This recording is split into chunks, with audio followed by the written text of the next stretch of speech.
Hi everyone, welcome back. I hope that you were all good. I just got off work and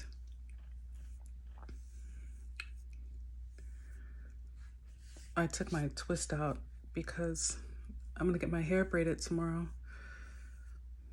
And I'm looking forward to it because it's just gonna be more manageable for me going to work and doing everything that I have to do. It'll just be easier. I went to work tonight and if I told you everything, you'd be like, what are you doing? But what are you accepting? What are you dealing with that you would put up with this? But I went into work today because I was going to say it, my manager scheduled me one shift at my other job. And I was like, okay, so I went in there. I prayed before and I just started doing work, you know. I didn't see my manager, so I just started doing work, setting up with everyone else. And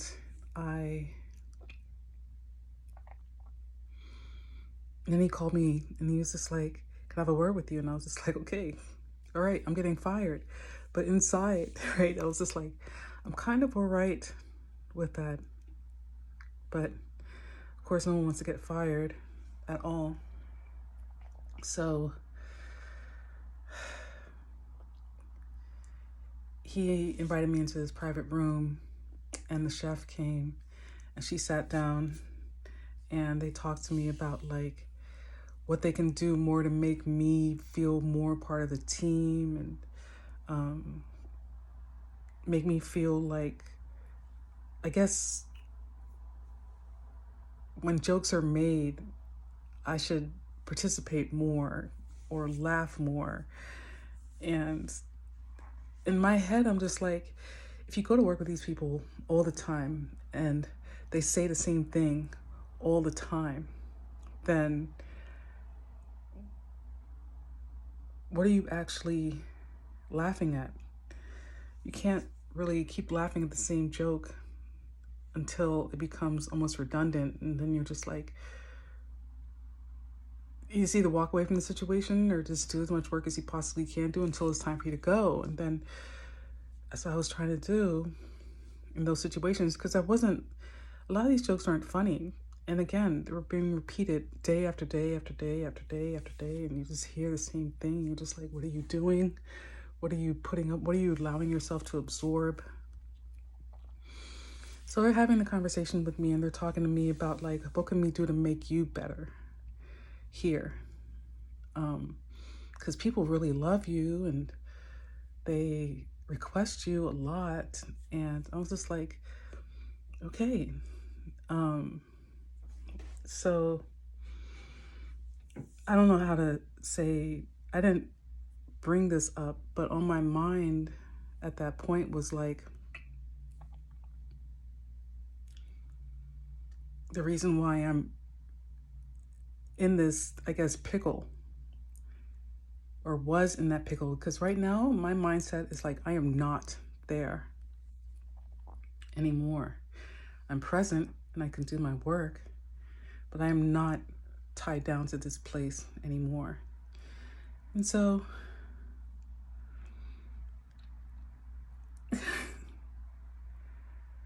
she's like, the manager was just like, so what is it that is giving you the biggest problem here? Like, adapting or anything like that? And I was just like, in my head, I was like, my biggest problem is your GM, the guy who's sitting at the table and how he's been treating me. That's what I was in my head. And I was just like, you know what? It's not even worth it. It's like you choose your battles. And I chose not to say that because I didn't want to have any argument. I didn't want to have any stress because like, whether you like it or not, I seem to take on the feelings of the other, and I have to keep myself sane so that if I can show up and be my best self to the guest. So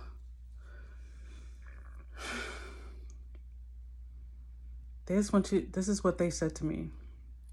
We want you to laugh more. We want you to engage more. And this isn't like with guests. This is with your coworkers. And I'm just like, you want me to engage more with my coworkers? You want me to engage more with my coworkers? First of all, you telling me to laugh more and engage more with them is basically telling me to shuck and jive. I'm not going to do that. If something's not funny, I'm not going to laugh. If, and I'm not even going to like give any more examples, but I'm not going to do that. And so, at the end of the conversation, they made me feel bad to the point where like a tear came to my eye, both of my eyes, and I wiped them away, and I still didn't say anything, but I felt like it was not my time to say anything, and I didn't have to give a response because it just would have caused more drama, and I am tired of having these meetings with them. But if you ask me to engage more with my coworkers and make them laugh and participate more in conversations with them, because how you act can, basically bleed into others' feelings, and it can like be, I guess, contagious. This doesn't make any sense to me. I work at a job where I have to engage with the guest. I have to get them to buy things. I have to sell food. I have to sell wines. I have to sell expensive bottles of wine, cocktails. I have to be able to describe dishes, ingredients, allergens, make a joke, bus, pre-bus, mise en place, present a check, describe, talk about desserts, everything. All these things are things that I have to do. But it's just like, for me, that is enough. I don't really need to engage more than I have to. If we're having a conversation about something we're both interested in, we can talk about that. But I'm not there to shine bright for you when I already have to shine bright for the guest. So I was just like taken aback. Maybe that's why I started to tear up, because I was like, I couldn't believe what I was hearing when they were asking me to do that. So I am working on things outside of this. So I'm very happy about that. And that's what I'm going to keep on focusing on, making steps. And so I'm going to do that. I'm going to keep moving forward and have as less stress on my back as possible, but keep moving forward. I'm not going to give up. So I take that back. I'm not going to give up on myself. I'm not. And it's just not fair to me. It's not fair to my health. It's not fair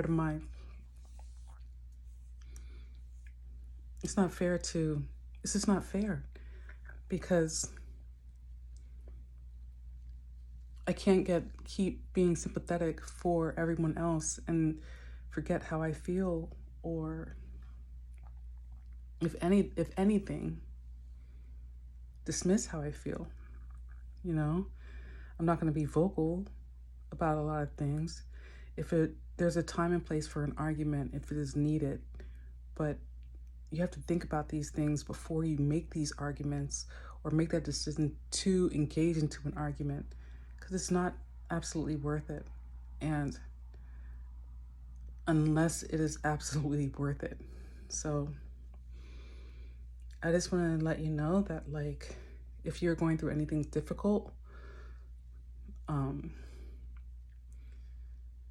this is what I do when I get stressed out. I say, Our Father. I said Our Father today when I was at work, and I say my Our Father when I get stressed. And if I do not have enough time to say the entire prayer, I will just say, let go, let God, and just keep moving forward. I just want you to remember that you are important too, and you are worth it, and you have to keep moving forward, which I will be, which I am. So, my name is Frances. This is the I Must Travel, and I hope that you have a wonderful Easter, and I will talk to you soon. Keep moving forward. Bye.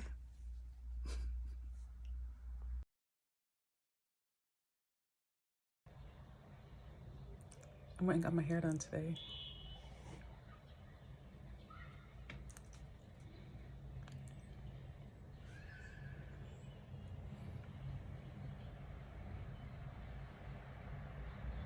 Do you like it?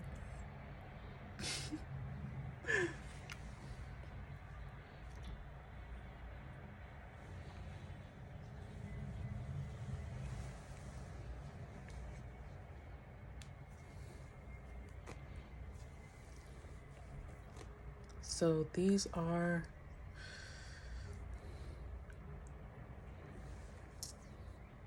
some of these twists.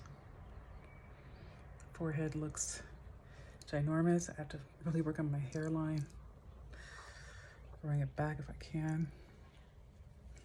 In the back you can't see it, but the braids actually start like right here. And then, the twists actually start right here. But below that are bantu knots. So,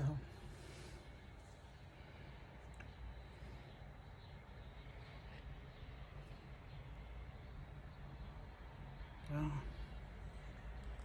My hair is pretty long in this. But yeah, this is me for right now. I'm gonna try to keep this for 2 weeks. No, it's crazy. Like a month and a half, 2 months. These are knotless. God, I hope they're knotless. Knotless. 2-strand twist with bantu knots on the back, on the nape. So right above the nape. So yeah.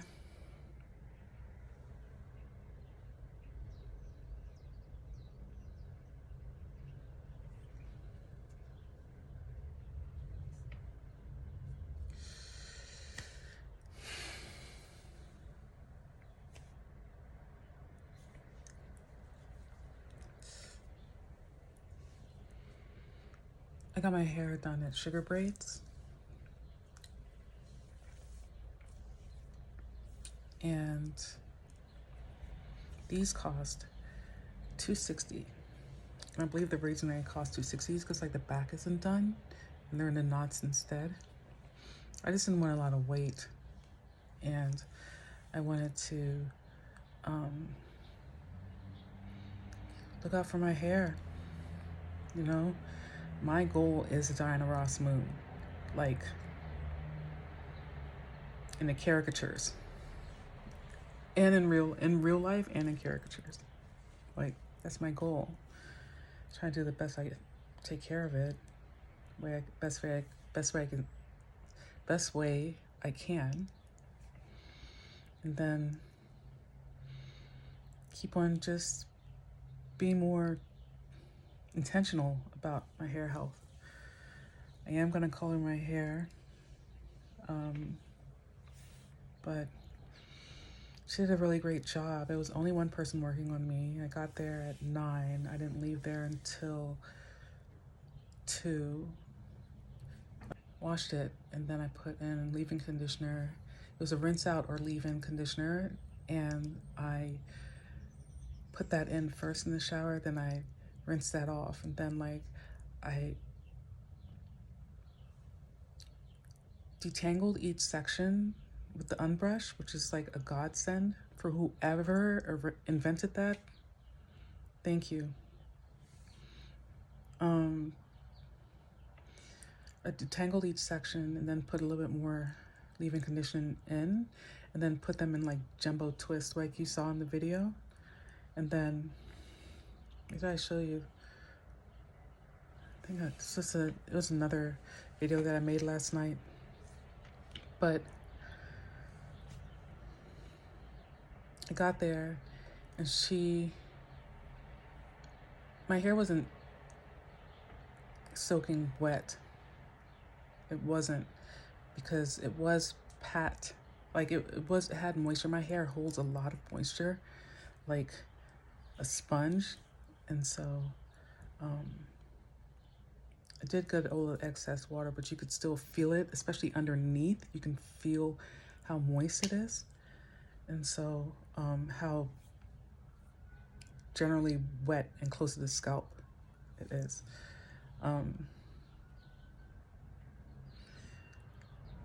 So it was sort of like a little bit damp underneath, and she blow dried my hair. And then she began, and she did a really great job. I really like it. It's really light. I think that I'll be able to do a lot of things with it, especially like a high pony or a top, or I don't know, like a straight back pony, like a giant knot, so it'll expose like the bantus at the bottom, you know. But you can't really see it right now, but I will show you. And I'm excited about this. It's gonna knock off a lot of time as far as like getting ready in the morning and leaving out earlier. And then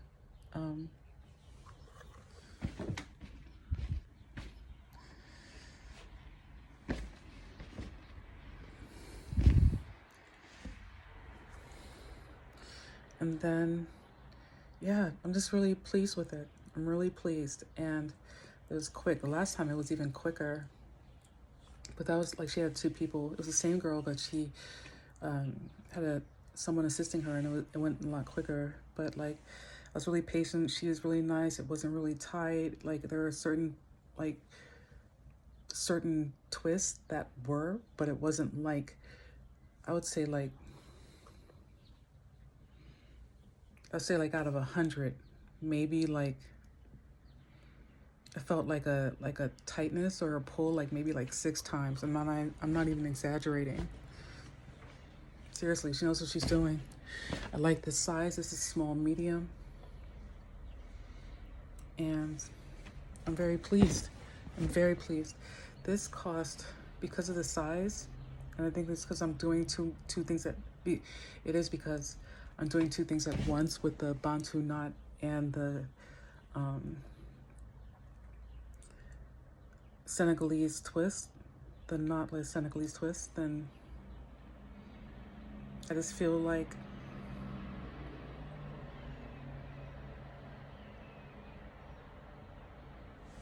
it was worth it. This cost $260, and I left her $50. And I feel like she's worth it. I will always go back to them. That is like going to be my braiding spot. Even if I leave the state, I will come back and get her to do my hair.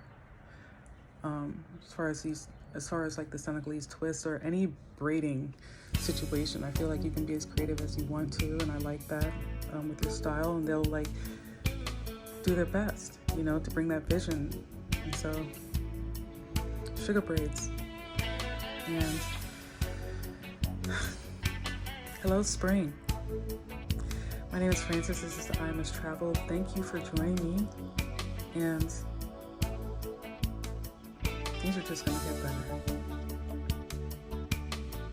Happy Easter.